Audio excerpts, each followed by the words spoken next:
Saya dan Ko Alvin tadi udah keliling-keliling di spot-spot yang memang menjadi banyak perbincangan di kalangan para netizen gitu kan, terus juga Indonesia khususnya. Di balik situasi atau peristiwa yang juga sedang bergulir, yaitu Syekh Panji Gumilang ya, yang saat ini dikomandoi oleh seorang pengacara yang lagi viral banget, yang lagi dahsyat banget. Siapa lagi kalau bukan Ko Alvin Lim. No viral, no justice. Amin. Sehat bos? Sehat lah. Semangat dong. Harus selalu. Mantap. Tadi hampir 2 jam ya, Iya. kita keliling Mahat Al Zaitun. Iya. Kesannya dong? Sangat luar biasa ya. Saya lihat ini adalah sebuah nggak kalah sama luar negeri ya. Ini besar sekali, dia punya lahan, dan kayak kalau kita orang yang pernah ke San Francisco, ke Berkeley ya, suasananya kurang lebih mirip ya, tempat-tempat untuk orang itu belajar di sana. Jadi kusyuk di situ dan sangat tertata rapi kalau saya lihat dan alami. Gitu ya. Iya. Ini background kita Masjid Rahmatan Alamin. Kita lihat kan saat ini Setengah jadi. dan konon katanya baru sekira 50% pembangunan. Iya. Tapi udah kayak begini dan sudah bikin heboh. Iya. Gitu. Pak Alvin ngeliatnya gimana? Kalau saya lihat yang namanya pembangunan kalau untuk sesuatu hal yang baik ya harusnya didukung ya oleh pemerintah dan masyarakat. Ya. Terus perkembangan perlawanan sudah sampai di mana Pak? Kalau saya lihat dari pihak Barreskrim juga sudah mulai karena selama ini mereka melakukan saya ini dari pihak lawan ini melakukan campaign, yaitu mereka mau bikin di masyarakat bahwa Al-Zaitun ini seolah-olah adalah perkumpulan dan organisasi sesat ya, semacam kayak teroris lah, sehingga nantinya dengan mudah mereka bisa tutup seperti FPI. Tujuan mereka seperti itu kalau saya lihat ya gitu. Jadi sesuatu yang ini harus kita buka, dan saya lihat bagus sekali dari Syekh Panji Gumilang ada keinginan untuk memberikan transparansi ke masyarakat supaya masyarakat bisa melihat langsung ya, dengan mengundang saya ke dalam seperti ini, seseorang yang bukan beragama muslim, sehingga dia membukakan pintu untuk masyarakat melihat kan. Coba nih lihat sendiri ya kan. Kalau dibilang mereka itu teroris, ada senjata, ada apa, saya lihat di sini nggak ada ke situ. Yang ada kebalikannya ya. Jadi mereka ini membuat semacam swadaya di mana supaya santri-santri ya, wali-wali santri yang datang ke sini juga bisa sejahtera bersama. Itu yang saya lihat Pak. Ya, selain mereka mendapatkan pendidikan, juga dalam segi makanannya, kehidupan sehari-hari itu dipenuhi. Itu saya lihat bagus. Ya. No viral, no justice. Sebenarnya kayak gimana sih? Apakah dengan adanya viralnya Al Zaitun terus seperti apa Pak Alvin ingin melihat dan menyampaikan kepada masyarakat? Jadi gini loh ya, masyarakat harus tahu. Kita ambil contoh kasus Jessica. Jessica itu awal-awal dia si Mirna meninggal, itu sentimen masyarakat negatif terhadap Jessica. Negatif sekali. Jadi sebelum sidang pun sebenarnya dia udah kalah. Karena masyarakat termasuk hakim sudah berpikiran ini salah sebelum disidangkan. Nah itu kan sebenarnya nggak boleh, ada yang namanya asas praduga tidak bersalah. Jadi sebelum diputus hakim seharusnya orang tuh nggak bersalah dulu di situ. Baru nanti kalau terbukti bersalah barulah ya, karena hal yang sama nih dengan Al Zaitun gitu loh ya. Jadi belum ada putusan pengadilan waktu itu semua orang udah bilang ini aliran sesat lah di situ ya, sesuatu yang nggak bener lah. Padahal mereka ini banyakan yang ngomong, banyakan yang bicara, itu tidak tahu dan nggak pernah ngeliat langsung. Jadi mereka ngejudge itu berdasarkan gosip-gosip, berdasarkan hiruk pikuk di luaran sana yang dihembuskan Pak. Nah disitulah kami dari tim kuasa hukum Syekh Panji Gumilang berpikiran bahwa ini harus diluruskan. Ya, kita harus memberitahu ke masyarakat, ini loh yang terjadi, kagak ada itu terorisme. Kalau dibilang kita ini beraliran sesat apa? Ini benderanya bendera merah putih semua kok yang dikibarkan kok. Ya, yang namanya orang nasionalis, kita ini sayang sama merah putih, sayang sama negara ini. Bagaimana seseorang masyarakat ya, tokoh agama, ulama yang sayang sama negara mau membangun, bukannya dibela, bukannya dibantu, malah mau dikriminalisasi dan dimatikan.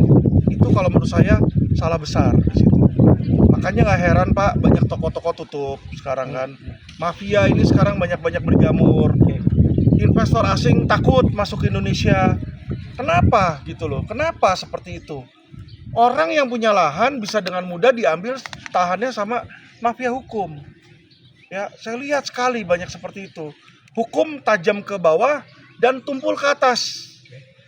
Jadi masyarakat yang di bawah mau berdiri itu dihajar lagi, dimatiin, dijatuhin lagi. Sehingga disinilah saya melihat ketidakadilan itu ada. Ya, makanya Alvin Lim dan LQ Indonesia Law Firm kami berusaha keras mencoba membuktikan ya dan menegakkan kebenaran dan keadilan itu di masyarakat sesuai dengan aturan-aturan hukum yang berlaku, Pak. Di situ. Ya. Sebagai dasar apa ingin banget membela Syekh Panji Gumilang Zaitun selain memang keterbukaan, selain memang toleransi seperti tadi kita lihat ada foto bertuliskan pusat, ya kan, pusat toleransi atau pusat pendidikan pengembangan toleransi dan perdamaian menuju masyarakat sehat cerdas manusiawi. Selain itu apalagi sih LQ Firm dan Koh Alvin ingin membela Al Zaitun? Jadi gini ya Pak ya, saya ini sebelum jadi lawyer, saya adalah banker. Saya ketemu ribuan mungkin jutaan orang yang datang ke bank saya mau minta kredit.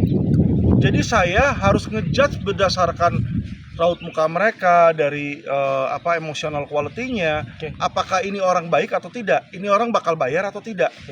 Nah, saya bertemu Syekh Panji Gumilang ketika saya melihat, coba kita bandingin, gak usah jauh-jauh ya. Berapa banyak koruptor yang nakal, ketika terjerat hukum selalu alasannya sakit. Selalu alasannya sakit. Nggak bisa diperiksa apa segala macam. Sedangkan Syekh Panji Gumilang ketika diperiksa, saya tanya, ini kita mau mengajukan penundaan dulu supaya apa? Kuasa hukum bisa mempelajari. Saya tanya, kesehatan Syekh gimana? Sakit nggak? Saya bilang gitu. Saya sehat, saya nggak mau kalau saya sehat, saya dibilang sakit. Gitu. Jadi saya melihat dari integritasnya aja, beliau adalah orang yang berani bertanggung jawab dan nggak takut menangani resiko tersebut. Ya kan? Banyak orang, banyak koruptor beraninya cuma nyolong duit negara. Ketika disuruh mempertanggungjawabkan, sakit lah nanti ada bakpao lah di kepalanya kan. Ya macem-macem toh. Kita lihat seperti itu kan sesuatu yang lucu. Oke. Nah, bagaimana kita melihat seseorang semacam Syekh yang usianya sudah 75 tahun ke atas, nggak takut loh dia berkorban untuk negara. Yang seperti ini sangat langka. Saya lihat ini sangat langka. Ini harus dibela. Makanya saya lihat integritas orang ini, ya kan. Saya berani pasang badan untuk maju dan berbicara di situ. Karena saya lihat ini orang punya integritas yang tinggi, ya. Dan dia ini tidak memperkaya diri sendiri. Banyak orang kita lihat, gak usah jauh-jauh kayak Luis, ya kan. Korupsi. Beli apa, Pak? Rolls Royce, rumah pribadi, mewah, jet pribadi, ya kan. Iya, siapa namanya tuh Henry Surya, beli kapal pesiar ya. Saya lihat Panji Gumilang kalau mau bisa loh, dari lama-lama itu dia ambil utang dari bank, kalau dia mau mencuri aset pesantren ini mampu dia. Tapi tidak terkilas itu Pak, saya lihat. Kenapa? Namanya dipakai benar, ya. Tetapi dia bikin surat bahwa dia menyatakan ini bukan punya dia, ya. Sehingga walaupun dia atau nanti ahli warisnya tidak bisa mengklaim bahwa itu punya mereka. Jadi saya lihat di sini, inilah seseorang yang punya integritas tinggi, Pak. Oke. Ya, dan terlihat intensinya ya. Ketika seseorang itu kan membuahkan hasil dari intensi atau niatan. Nah, yang Ko Alvin lihat dari Syekh Panji Gumilang ini niatannya seperti apa? Saya rasa untuk masyarakat, menteri juga presiden ya, baiknya kalau kalian ada berpikiran negatif tentang Al Zaitun, ya toh kalau ada ya, silakan datang ke sini. Kalau menurut saya, datang lihat sendiri, buktikan. Ya kan, karena Mabes pun juga sudah datang berserta Densus, diperiksa semua pakai alat metal detektor, katanya ada rudal lah, ada bunker lah. Tadi nemuin nggak? Ya kan, kagak kelihatan, yang ada Adanya santri ya. ayam, Ayam, tuna buat tuna, makan di betul. situ ya. Jadi saya melihat bagaimana seseorang yang berusaha menghidupi masyarakat di daerahnya kok justru difitnah dengan fitnah yang sangat keji, Pak. Ya, jadi untuk membuktikan fitnah itu, ya kan, yang paling bagus itu pejabat-pejabat tinggi, presiden, menteri, datanglah ke sini. Ya, kalau mau bawa tim silakan bawa tim, lihatlah kegiatan sehari-harinya.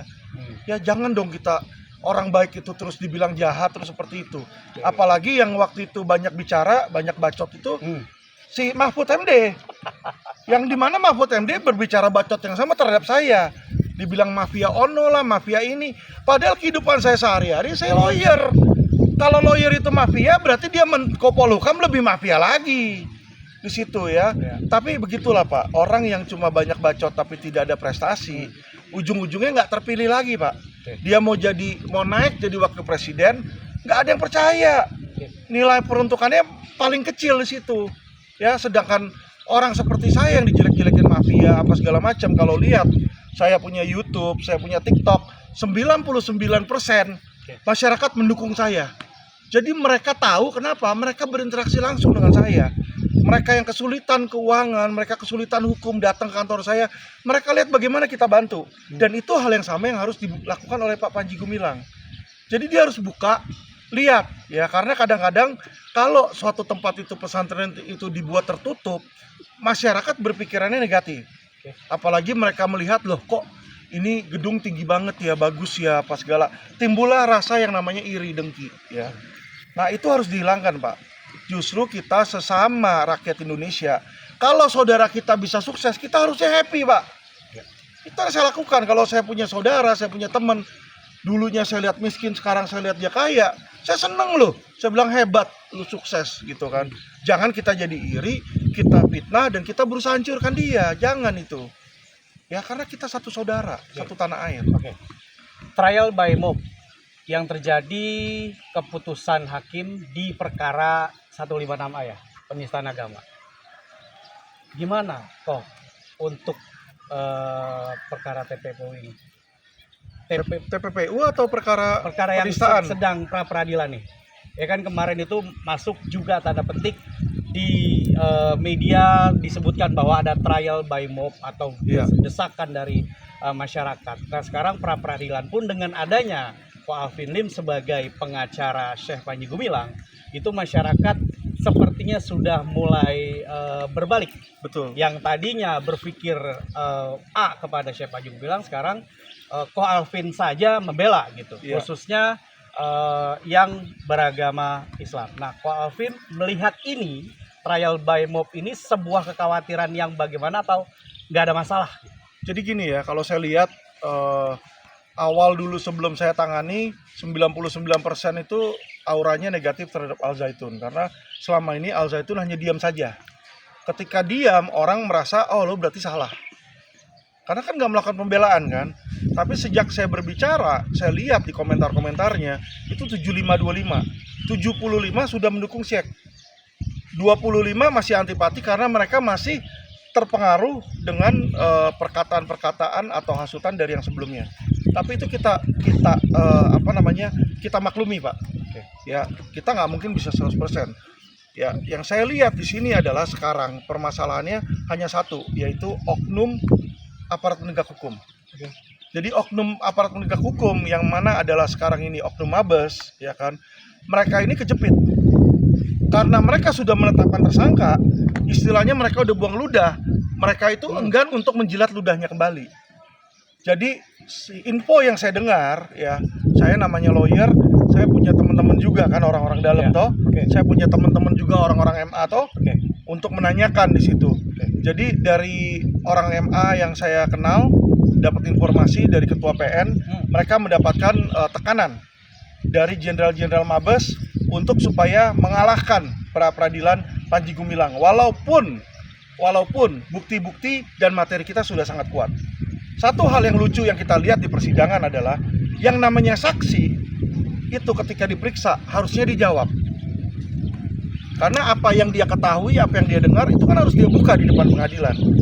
Tetapi saksi yang diajukan oleh kepolisian, yaitu penyidik, yang namanya penyidik lo harusnya terus terang dong. Iya dong, jujur. Itu kan yang kita harapkan dari aparat penegak hukum toh. Ya. Masa ditanya sama polisi jawab, tapi ditanyain sama kuasa hukum nggak mau jawab, kan lucu. Ya.